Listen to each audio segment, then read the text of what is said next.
2026ஆம் ஆண்டு சட்டசபை தேர்தலை எதிர்கொள்ள தமிழக வெற்றிக் கழகம் தீவிரமாக தயாராகி வருகிறது. அக்கட்சியின் தலைவர் விஜய் தமிழகம் முழுவதும் சுற்றுப்பயணம் மேற்கொள்கிறார். அந்த வகையில் சென்ற வாரம் திருச்சி மற்றும் அரியலூரில் மக்கள் வெள்ளத்தில் தேர்தல் பிரச்சாரத்தை விஜய் மேற்கொண்டது அரசியல் களத்தில் உன்னிப்பாக கவனிக்கப்பட்டது.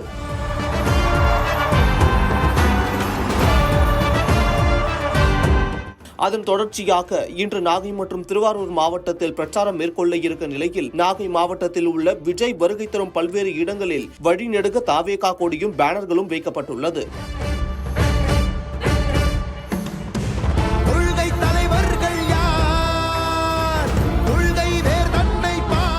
அது மட்டும் இல்லாமல் 14 ஆண்டுகளுக்கு பிறகு நாகைக்கு வருகை தரும் விஜயை வரவேற்க படகுகளில் தாவேகா கொடியுடன் நிற்க வைத்திருப்பது கவனம் பெற்றுள்ளது. மேலும் நாகை மாவட்டத்தில் பிரதானமாக இருப்பது வேளாண் மற்றும் மீன்பிடி தொழிலும் தான். கச்சத்தீவு இல்லாத காரணத்தால் அப்பகுதியில் உள்ள மீனவர்கள் மிகவும் சிரமப்படுவதாக தெரிவிக்கப்பட்டது. அதனால் விஜய் தனது பரப்புரையில் உள்ளூர் பிரச்சனைகள் மட்டும் இல்லாமல் கச்சத்தீவு குறித்தும் பேசுவாரா என்று எதிர்பார்க்கப்படுகிறது.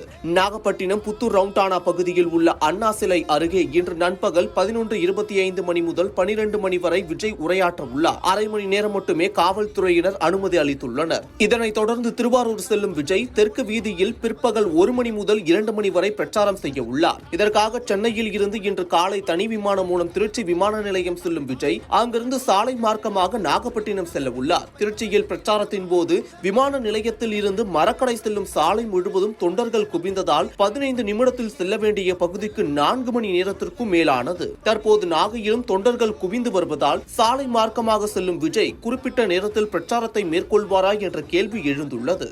நாகை சாலைகளில் மட்டும் இல்லாமல் கடற்கரைகளில் படகுகள் மூலமும் விஜய்க்கு வரவேற்பு அளிப்பதற்காக தாவேகாவினர் தயாராகியுள்ளனர்.